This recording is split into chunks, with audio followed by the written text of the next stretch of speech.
não é porque não me domina, não é porque não me edifica, não é porque não glorifica a Cristo, mas é porque o meu pastor não deixa. A minha religião diz que eu não posso, ou seja, a responsabilidade por aquilo que eu faço, ela não é minha. Os paroleiros, vambora, que hoje é dia de parola. Olá, nação parolinda, tudo bem com vocês? Sejam mais uma vez bem-vindos a mais uma roda de parola aqui do canal Os Paroleiros, esse canal que há 6 anos se reúne de tempos em tempos. Eu ia falar semanalmente, mas nós estamos meio que falhando semanalmente já há algum tempo por conta das nossas agendas. Aliás, o nosso Mente Brilhante, Oráculo, está fazendo uma turnê internacional pelo interior de São Paulo, né? Lins, Black River e outros municípios internacionais no interior de São Paulo, levando as suas aulas do Instituto Rema. Wilfinho, beijo para você. Eu sei que você não vai assistir mesmo, mas de qualquer forma aqui fica registrado para o pessoal do Verbo que nós estamos aqui lembrando do Wilcinho. E aí, Exato. grande Paulinho, como está Prudente hoje? Lembrando daquele calvo inesquecível. Prudente está frio, cara. Prudente está frio. Estado de calamidade pública. O prefeito está lá na prefeitura fazendo o decreto de calamidade, porque nós estamos com 13 graus aqui agora. Meu Deus. É histórico, isso é absurdo, é incrível, é inesperado, é tudo isso que a gente pode imaginar e mais um pouco. Com 13 graus, você já começou a tomar chimarrão ou não? Já, cara. Preciso comprar, inclusive, viu? Porque o frio ele pegou a gente de uma surpresa tão grande que não deu nem tempo de preparar.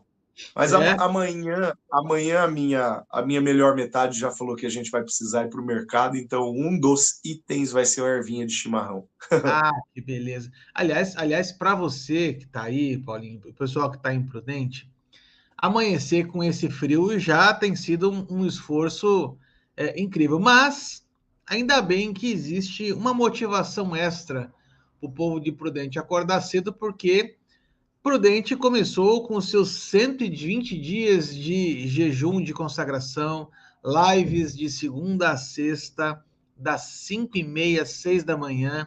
Você vai estar lá com o pastor Paulo, fazendo o seu café na sua cozinha. E eu tenho certeza que vai estar sendo uma experiência maravilhosa, né, Paulinho? Cara, 5h30 da manhã. Eu falei na igreja domingo à noite que geralmente a gente fazia live 9h30 da noite. Sim. Cheguei a fazer live às 7 da manhã, né, dos 120 dias de consagração. Esse ano eu falei para a turma, gente, eu vou ter que ganhar 1 hora no meu dia. Então eu vou fazer live 5h30 da manhã. Mas fiquem tranquilos, falei assim com a igreja, esperando que ninguém assistisse, sabe? Fiquem tranquilos, vai ficar gravado no canal, depois vocês assistem, tá? Mas é o horário que vai dar para mim. Para minha surpresa, rapaz, 5h30 da manhã, quando eu abro a live, já tem comentários no YouTube. Antes da live começar, ela fica programada, né? Ela está, de amanhã, por exemplo, está programada já. E já tem gente esperando, cara. É gostoso isso, né? A turma correspondendo. E é uma live na qual a gente comenta sobre o trecho de leitura bíblica do dia. E não é pouco, são cerca de 10, 11 capítulos por dia, sabe?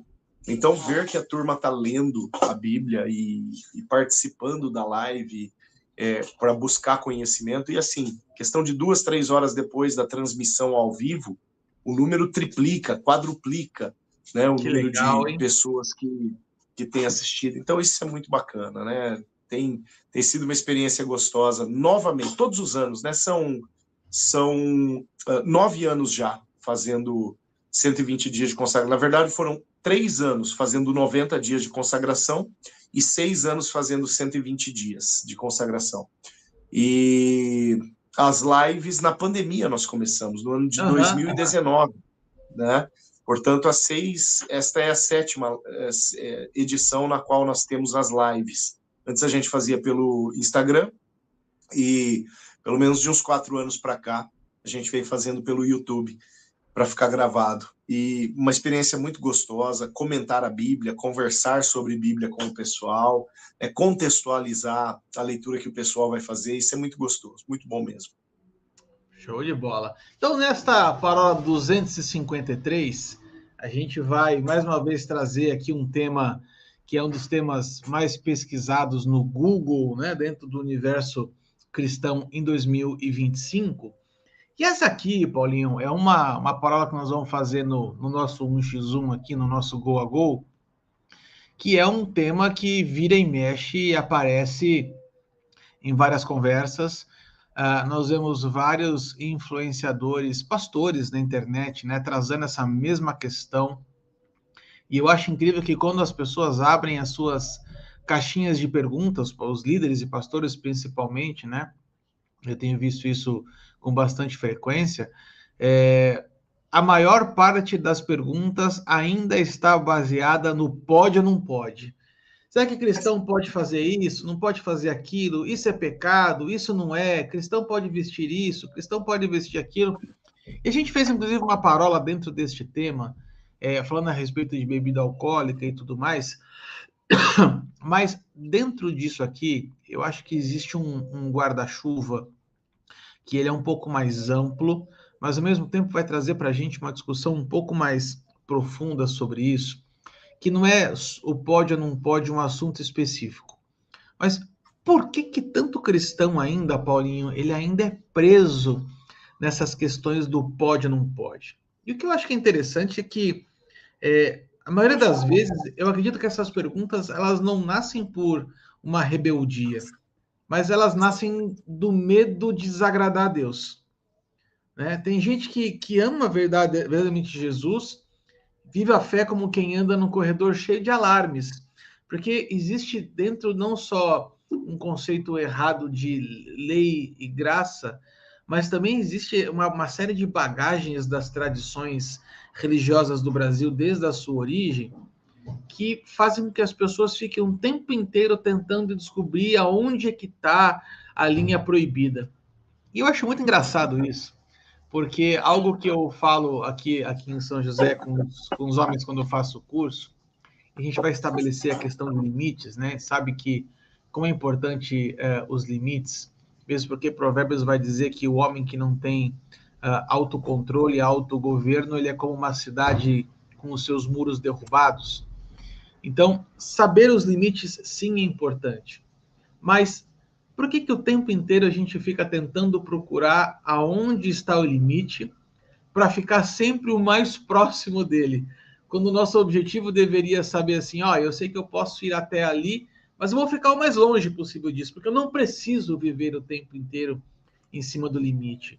Eu não preciso o tempo inteiro ficar buscando qual que é esse limite, para de alguma forma tentar provar para as pessoas que eu sou mais ou menos espiritual.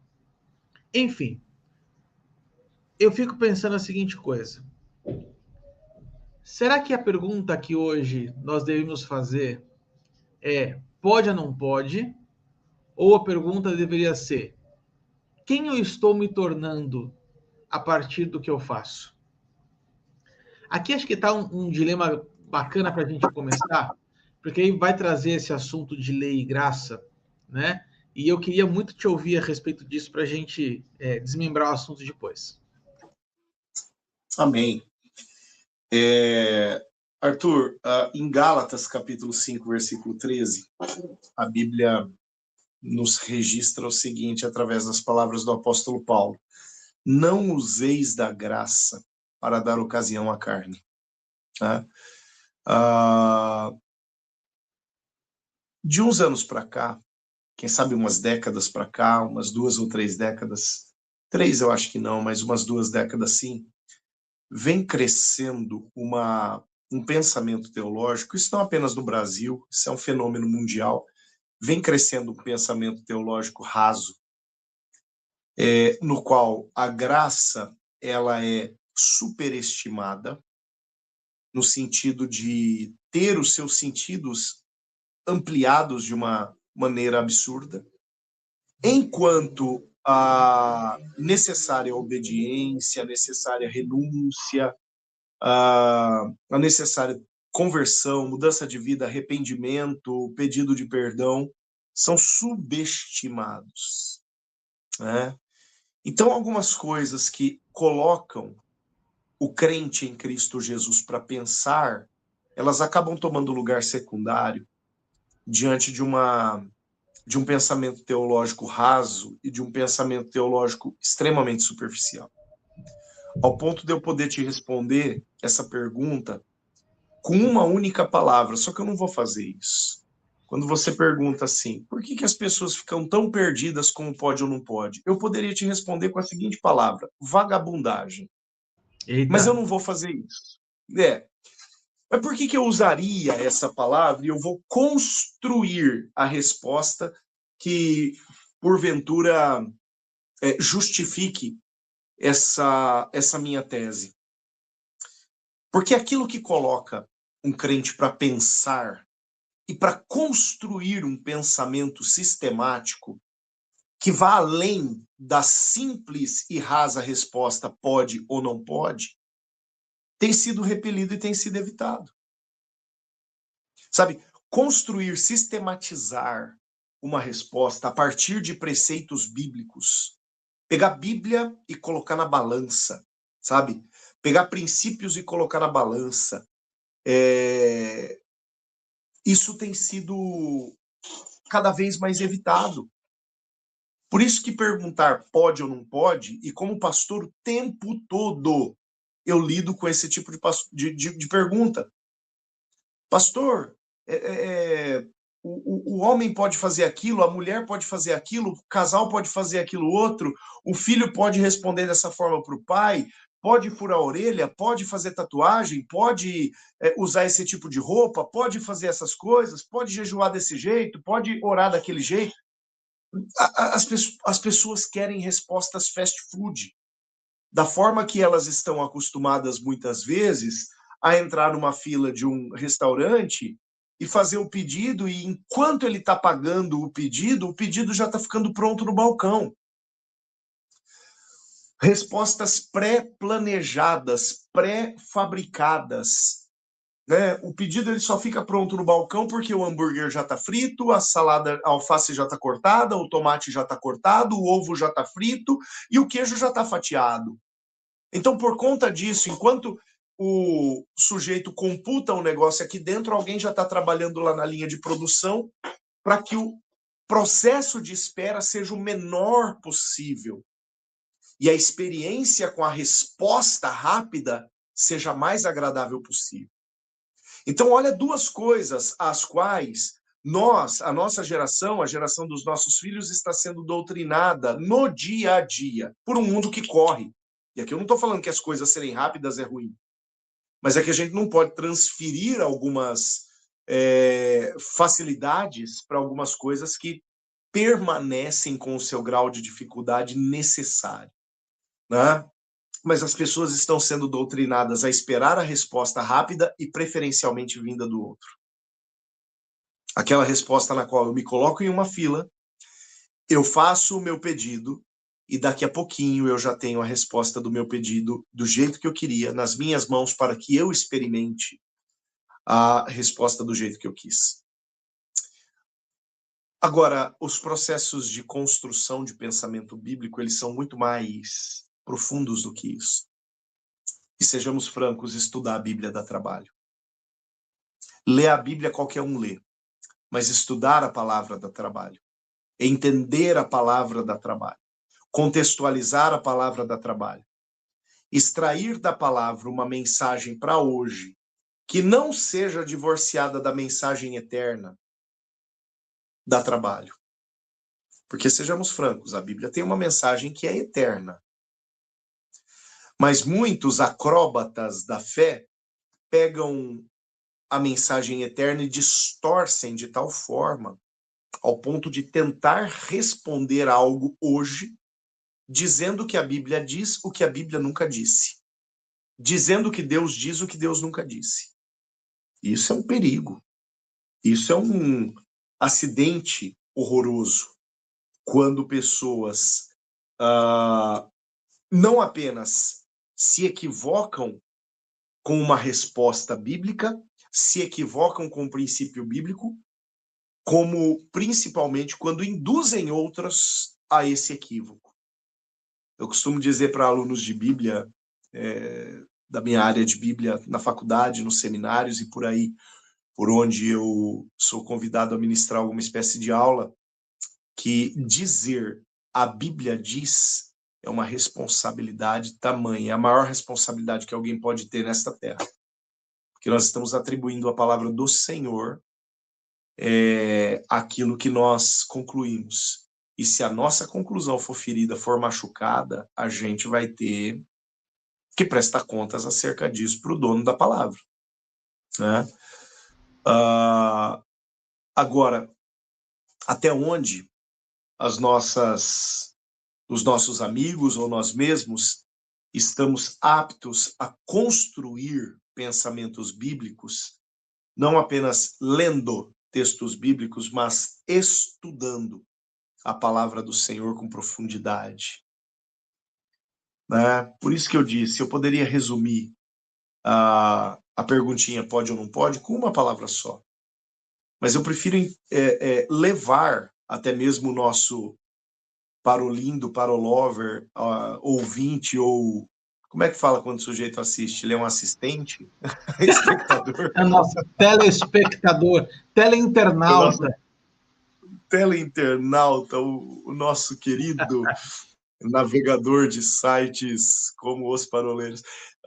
Eu quero levar ele e ela a construir esse pensamento, porque é justamente isso que está faltando. Essa construção, essa fome por construir algo. E pegar algo construído pronto já é muito mais fácil, né? Eu creio que hoje a grande necessidade para que a gente saia desse ciclo de pode ou não pode e conclua o que a palavra diz é justamente sairmos dessa superficialidade de sermos meros leitores da Bíblia. Isso quando somos. E avançarmos para a posição de pesquisadores, fominhas, na palavra do pastor Luciano Subirá, né? Os fominhas de Bíblia. É isso que a gente tem que voltar a procurar e voltar a ser. Eu entendo assim, ó, eu sei que você usou um termo que pode parecer pesado para muitas pessoas, mas se você me permite, eu quero dar uma esticada nesse termo, mas quem sabe trazer para algo um pouco mais... algo que impacte menos, mas que é a questão da... Menos mal-educado. Menos mal-educado. Eu não quis dizer isso, seu ogro, né? Seu chureque. O nosso pessoal mais sensível, né? Eu acho que, assim, é claro que passa por esse viés que você falou, mas ainda para mim, o que fala mais alto, mais forte, Paulinho, é a questão da maturidade versus a imaturidade. O que eu quero dizer com isso? Eu e você temos filhos, os nossos filhos já foram pequenos um dia, né? Hoje já não são tão pequenos assim, mas houve uma época em que a gente chegava para os nossos filhos e dizia assim, ó, isso aqui não pode. E ele chegava assim, por que não pode? Por que não? Ponto. E esse não tinha que bastar. Não porque o não fosse suficiente em si mesmo, mas é porque o outro lado ainda não tinha maturidade suficiente para entender os motivos pelo que não é não. Então, se eu pego isso e transfiro para a relação com Deus e a relação com as Escrituras, eu vou ver muito disso assim. Aqueles que perguntam pode ou não pode, eles estão muito mais uma relação imatura, né? Buscando, quem sabe, uma resposta mais simples. O sim me basta, o não me basta, porque eu não preciso saber por quê. Né? Assim, se eu souber que é não, eu só faço não e acabou. Porque também é uma resposta desprovida de responsabilidade. Também é uma resposta onde a pessoa que fala assim, eu não faço. Mas por que você não faz? Porque meu pastor não deixa. Ou porque a minha religião não permite. Veja, não é porque eu não desejo. Não é porque não me convém. Não é porque não me domina. Não é porque não me edifica. não é porque não glorifica a Cristo, mas é porque o meu pastor não deixa. A minha religião diz que eu não posso, ou seja, a responsabilidade por aquilo que eu faço, ela não é minha. E eu entendo, Paulinho, que essa é uma postura de imaturidade. É uma postura de crianças espirituais. E isso me dá uma perspectiva muito interessante. Por quê? Porque se a gente tem um sentimento, um senso comum, é claro que a gente não tem números aqui para dizer assim, não, de fato, a maioria, 57,2%, não, é um feeling, é um senso comum. Mas se existe de fato essa grande procura por respostas para perguntas pode ou não pode, é porque também existe uma grande parcela da população cristã que ainda é rasa, biblicamente falando. É rasa em termos de maturidade, né? Porque uma fé infantil vai fazer exatamente isso. Vai fazer com que ela não precise, o que você falou, o termo que eu achei muito legal, que é construir o pensamento bíblico, ou seja, simplesmente eu falo não, porque não, e acabou. E aí eu vejo muito essa questão da regra, das regras versus a liberdade, trazendo também para a questão dos nossos filhos.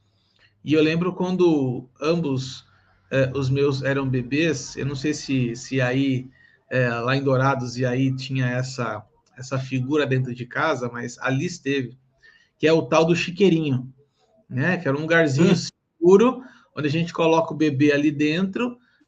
Para quê? Porque ele ainda não tem consciência da responsabilidade, e quem não tem responsabilidade não pode andar em liberdade. A liberdade é para os maduros. Para quem não é maduro, existe um chiqueirinho onde você fica ali dentro, restrito às suas atividades, ao seu espaço, a tudo, e você depende 100% daquilo que os outros estão trazendo para você. Então, o bebê que está dentro do chiqueirinho, ele depende que alguém vá lá alimentá-lo, ele depende que alguém vá lá brincar com ele depende que alguém vá lá trocar a fraldinha dele, ou seja, é alguém que está 100% passivo nessa relação. E me dá a sensação, Paulinho, que as pessoas que ficam presas nesse pode ou não pode, eles ficam nesse berçário, nesse chiqueirinho, né, espiritual, esperando exatamente que as pessoas mais maduras digam para elas o que elas podem ou o que elas não podem.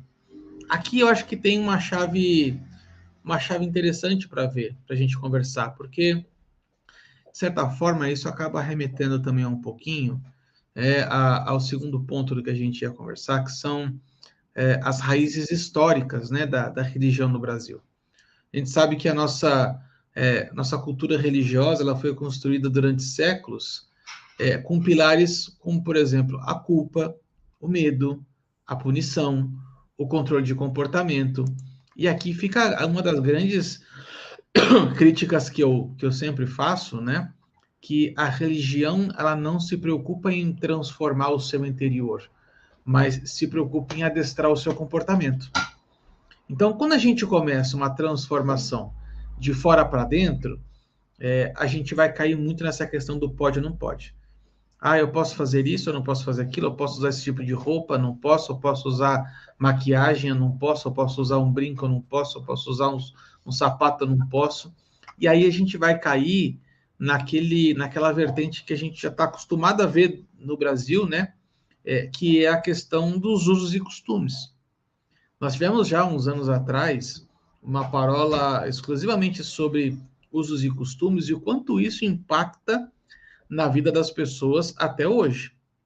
Agora, uma parte da população que fica presa num pode ou não pode, e a gente entende que esse pode ou não pode tem a ver com uma manifestação externa, a gente percebe, portanto, uma preocupação maior com o nosso exterior do que, de fato, com uma transformação interior. Sabe quando Jesus fala para os fariseus assim, ó, vocês lavam o copo por fora, mas por dentro ele continua sujo, né? essa matriz, né, essa bagagem que a gente traz da religião no Brasil tem a sua parcela grande também de responsabilidade em relação a isso, né, cara? Arthur, eu acho que a gente vai até um pouco além. Enquanto você falava, eu ficava pensando, os próprios relacionamentos dentro de casa, né, de pais com filhos, muitas vezes vai carregar esse padrão, né, do pode ou não pode. Você falou do pai falando para o filho não, e o filho pergunta por quê, e o pai responde por que não, né? Muitas vezes essa resposta, o porquê não, é a resposta necessária de um pai para com o filho. A turma fala, por que não, não é resposta. Não, é sim, porque em algum momento nós precisamos entender que não existe, até uma determinada idade, maturidade suficiente do meu filho para saber por que não, né? Então, de fato, em alguns momentos, o porquê não vai ser resposta. Agora, a transição acontece e a coisa precisa ganhar porquês, né? E nós precisamos ensinar filhos a pensar.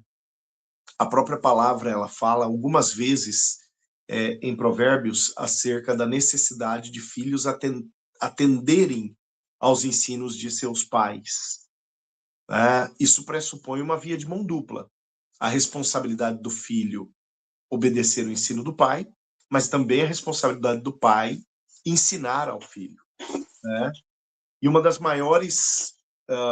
dos maiores trunfos, quem sabe, que a gente pode ter dentro das nossas casas é ensinar os nossos filhos a pensar. Ensinar os nossos filhos a não serem preguiçosos com o pensamento, a não serem preguiçosos na construção de conceitos, a não serem preguiçosos na construção de valores. A palavra, ela fala assim, em Gálatas 5:16, andais no Espírito e não satisfarei as obras da carne. Você falou mais cedo o seguinte, a grande pergunta não é necessariamente porque eu quero ou não quero fazer alguma coisa, mas a que isso está me remetendo, né? Por que eu quero isso? Por que esse é o meu desejo? Eu acho que é uma pergunta que precisa ser feita. E nós precisamos saber responder esta pergunta. Por que eu quero o que quero? Né? Baseado em quê? Baseado em que valores? Baseado em que aspectos? Em que princípios? Para atender o quê? Para atender a minha fé? Para atender a minha alma, o meu ego? Para atender a minha carne? Eu estou atendendo o quê com isso? Né? E aí, quando você fala acerca de uma bagagem religiosa brasileira, a gente não pode fugir da realidade de que o Brasil, por algum tempo, majoritariamente nas religiões cristãs, tá? Majoritariamente, eu não estou falando todas, mas o Brasil, em algum tempo, majoritariamente, ele cedeu a um padrão teológico liberal, a um padrão teológico conhecido como teologia da libertação ou teologia mais tarde ficou conhecido como teologia da América Latina, que ascendeu fortemente na década de 50, 60, até 70. Começou esse processo de construção em 50, 60, 70 explodiu, 80, né, ainda estava em vigor, e começa um processo de declínio ali a partir da década de 90, que era uma teologia que tem os seus méritos, apesar de, no meu ponto de vista, ter mais deméritos do que méritos.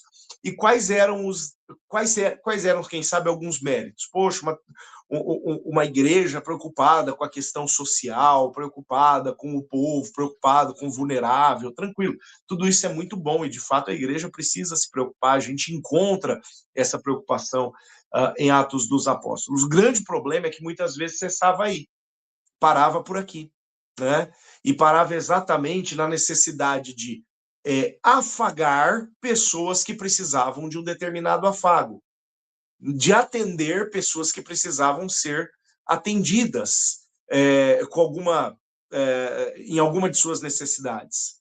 E aí, tudo aquilo que vem pronto, a gente volta lá na primeira resposta, tudo aquilo que vem pronto, vem fácil demais, proporciona uma perspectiva de, pelo lado de quem recebe, e recebe reincidentemente, uma perspectiva pedinte.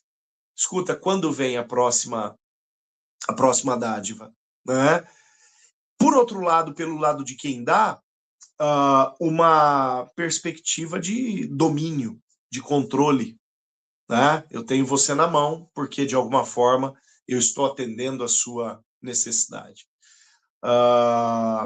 Então, por algum tempo, né, não estou falando que a intenção da igreja, né, majoritariamente cristã nessas décadas tenha sido essa, mas em alguns momentos até pode ter se tornado isso, em alguns lugares pode ter se tornado isso, e a gente não precisa fazer muito esforço para encontrar esse quadro na história recente do cristianismo brasileiro. Não precisa fazer muito esforço, a gente vai achar, né? Por um lado, uma cultura pedinte, do me dá, e por outro lado, a cultura do o que você precisa para atender as suas demandas nessa terra, eu tenho para oferecer. E aí a gente junta essas informações e volta naquela pergunta-chave. A que eu estou suprindo? A que eu estou atendendo? Né? E aí a gente pode muitas vezes encontrar um problema. Com esse pensamento raso de pode ou não pode, de devo ou não devo, em que mantenedores da verdade, de alguma maneira, se sobrepõem às minhas vontades, porque eles atendem à minha necessidade, então eu preciso me submeter, acabam ditando qual vai ser o próximo passo que eu preciso dar, né? E aí a resposta sempre vem rasa e geralmente ela corre o risco de ser uma resposta mais preocupada com o contexto atual do que com aquilo que de fato a palavra diz ou não diz. Aí eu fecho pensando no que os sacerdotes da época de Jesus faziam para que Jesus pudesse chamá-los de hipócritas. E aquilo que esses caras faziam era exatamente esse tipo de coisa. Equiparar conceitos humanos e regrinhas humanas criadas por homens, equiparar a palavra, a Bíblia. Escuta, por que os teus discípulos não lavam as mãos antes de sentar na mesa, como manda a tradição? E Jesus olha e fala, é o quê? Tradição? Sabe, a preocupação dos caras estava em nutrir aquilo que eles haviam inventado. Quando Jesus estava ensinando os discípulos a se moverem pela palavra do Pai. Ao ponto do próprio Jesus dizer, eu me alimento dessa palavra, essa palavra é o que me sustenta, é o que me alimenta. Preocupação completamente, um pressuposto completamente diferente, né? Um ponto de partida completamente diferente. Enquanto uns se preocupavam com o contexto, Jesus voltava a se preocupar com a palavra.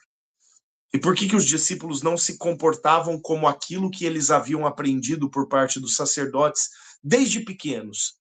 Porque Jesus colocou eles para construir. Jesus prega uma parábola do semeador, separa depois os discípulos e diz, vocês entenderam o que eu falei? E os discípulos falam, mais ou menos. Ele fala, então vamos lá, deixa eu resumir aqui para vocês. E vai ensinar os discípulos a pensar da forma que ele pensava. Cadê a tradição aqui? A tradição não entrou. Mais uma vez, eu não estou jogando tradição fora. Não estou desmerecendo completamente uma teologia que eu discordo. Tá? Reconheço que existem méritos por parte dela, embora eu pense que existem mais deméritos. Esse é o meu pensamento, sejamos democráticos. Se alguém pensa diferente de mim, tem todo direito. No entanto, no meu ponto de vista, Jesus ele veio para ensinar o povo a pensar, a construir. E Jesus não foi de responder pode ou não pode. Ele não fez isso. Ele veio muito mais preocupado em reafirmar a lei e os profetas e fazê-los cumprir, ou seja, ensinar o povo a voltar à origem, do que permitir que o povo caísse na armadilha do pode ou não pode, que equiparava tanto lei, tanto profeta, com tradições e invenções humanas. Sabe? Jesus ele veio para tirar esse caminho fácil, porque o caminho fácil estava induzindo o povo ao erro. E hoje, muitas vezes, o pode ou não pode, simplesmente é um baita de um atalho para um caminho de erro. Uma coisa que você falou chamou minha atenção, e me veio aqui agora uma outra ilustração também, que é corriqueira do dia a dia, e dá para a gente aplicar muito bem nisso. A turma do pode ou não pode quer se basear numa lista. E como o ser humano adora listas, né? Adora checklists. Porque, afinal de contas, quando a gente faz um checklist, a gente consegue mensurar como está a nossa performance. A gente consegue mensurar, e digo mais, a gente consegue mensurar e consegue comparar com o irmãozinho que está do lado. Porque, afinal de contas, veja quais são os pré-requisitos que eu faço. Eu faço isso, eu faço aquilo. Eu não bebo, eu não fumo, eu não roubo, eu não minto, né? É o fariseu batendo no peito. É o fariseu batendo no peito. Exato. Né? Percebe? Essa relação do pode ou não pode, na verdade, acaba muitas vezes se resumindo a me dê uma lista de coisas que eu posso fazer ou não posso para que eu me sinta mais seguro na minha relação com Deus.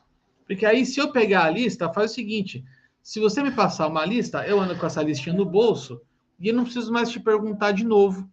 Não preciso mais me relacionar de volta com o Senhor. Eu já tenho aqui na minha mão a lista de coisas que eu posso ou que eu não posso. E aí, qualquer ilustraçãozinha que eu estava aqui, enquanto você estava falando, veio ao meu coração e eu quero dividir tanto com você como com quem está nos acompanhando. Acontece, né, mensalmente, de eu ter que ir no supermercado fazer as compras do mês, e acredito que você deve fazer o mesmo, e muitos outros maridos que estão nos assistindo faz a mesma coisa. E eu não sei você, Paulinho, mas quando eu estou me preparando para ir no mercado, a Priscila fala assim, amor, precisa comprar isso. Eu falo, faz o seguinte, amor, manda para mim no WhatsApp a lista de coisas que eu preciso comprar. E ela vai falar assim, tá, mas você não sabe o que tem e o que não tem no armário? E aí eu falo assim, pô, é verdade. Se você me der uma lista do que eu devo comprar, eu me eximo da responsabilidade de viver a vida comum do lar e saber o que tem no meu armário e o que não tem. Porque, afinal de contas, essa responsabilidade não é minha, essa responsabilidade é dela. Então, quando ela me diz o que eu tenho que comprar, eu não preciso me preocupar em interagir. E a gente vai ver, dentro dessa ilustração, é mais ou menos a mesma coisa que acontece na relação com Deus.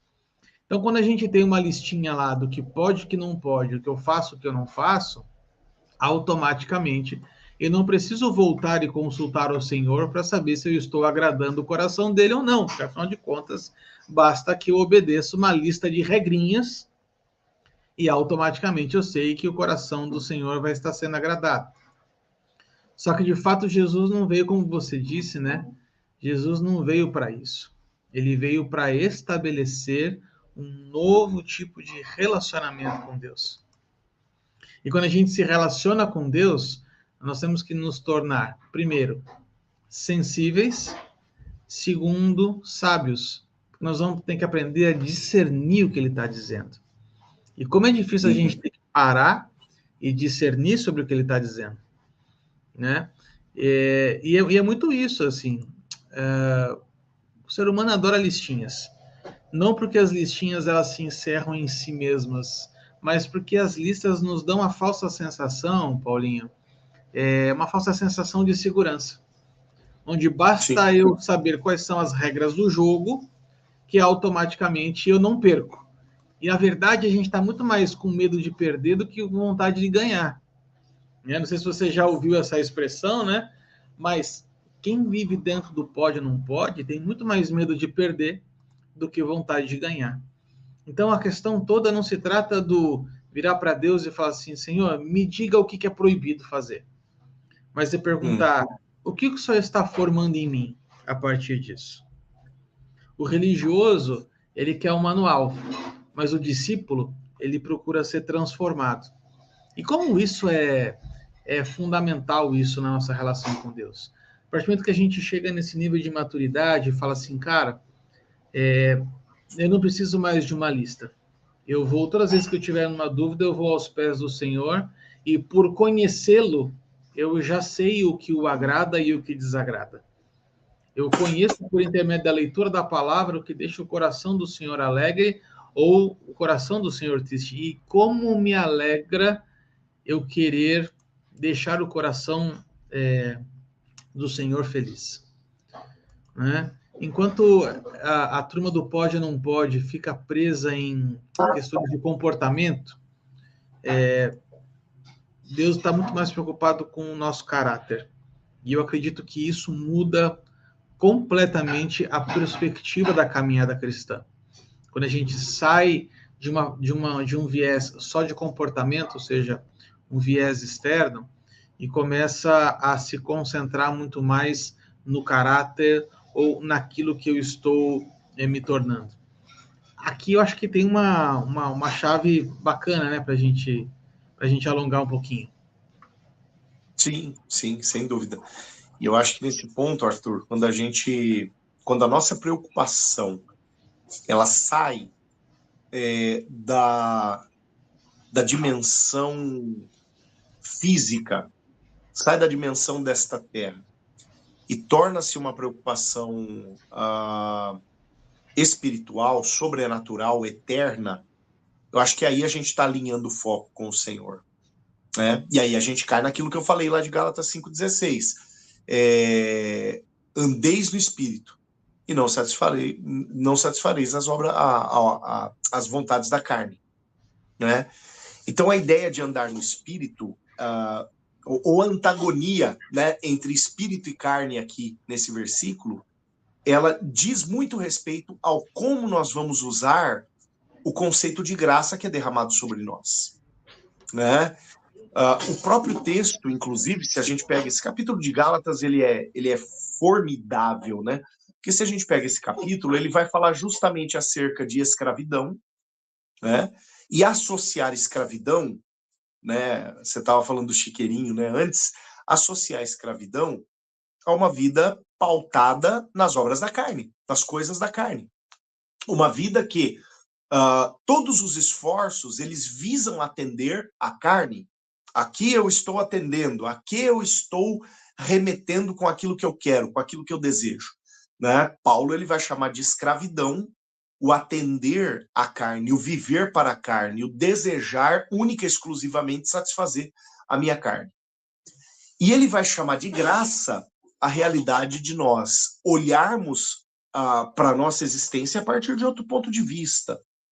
Olharmos para a nossa existência a partir da compreensão de que é necessário e urgente nós atendermos às necessidades do espírito, que dizem respeito a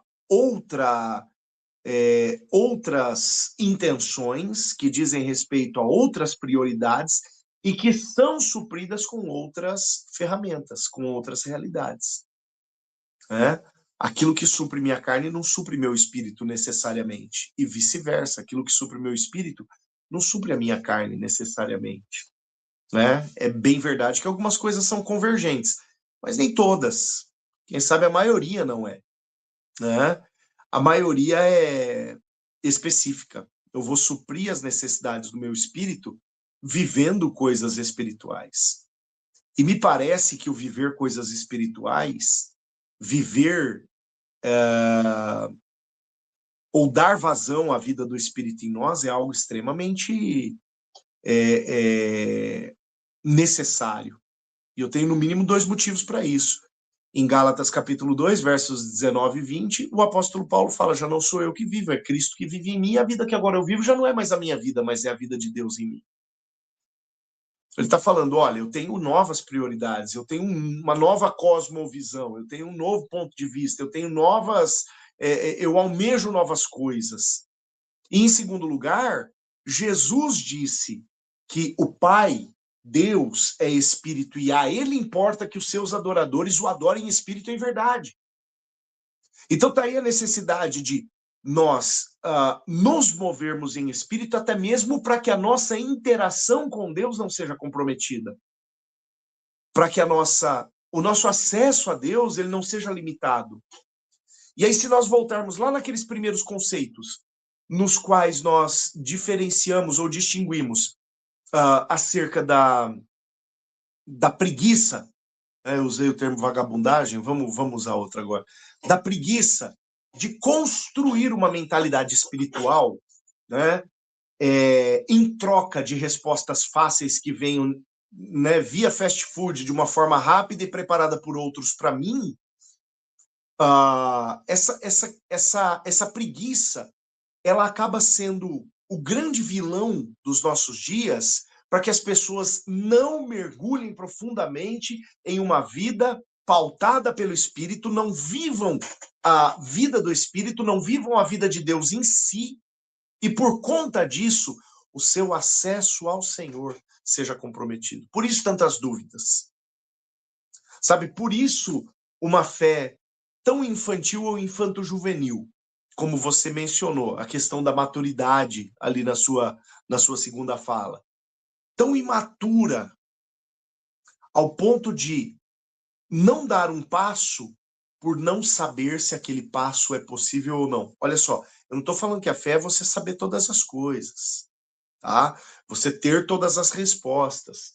Mas a fé, ela nos coloca em face, em confronto com os elementos que me auxiliam a construir respostas, que estão na palavra do Senhor. Uhum. Ela me dá uma visão profunda da palavra, ela me dá um discernimento profundo da palavra. Tira, né, essa tapa dos olhos e me amplia a visão. E por isso que, aí eu volto mais uma vez nesse texto que para mim está sendo uma chave nesse bate-papo nosso, que é o Gálatas 5,16. Por isso que se nós vivermos a vida do Espírito, permitimos que o Espírito demande ou determine qual é a nossa vida, quais são os nossos próximos passos, e tem tudo a ver com caráter, como você disse, eu não vou satisfazer as obras da carne, ou seja, o meu foco vai ser outro. O meu destino vai ser outro, a minha preocupação vai ser outra, e a resposta para aquela pergunta, a que eu estou atendendo, vai ser outra.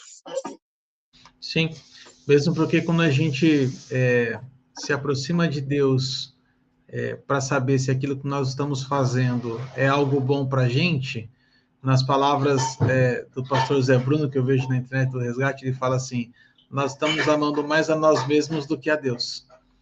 Quando a gente chega diante do Senhor e fala assim, Senhor, aquilo que eu quero é bom, então não se trata sobre você refletir a imagem de Deus, mas sobre agradar o seu próprio coração.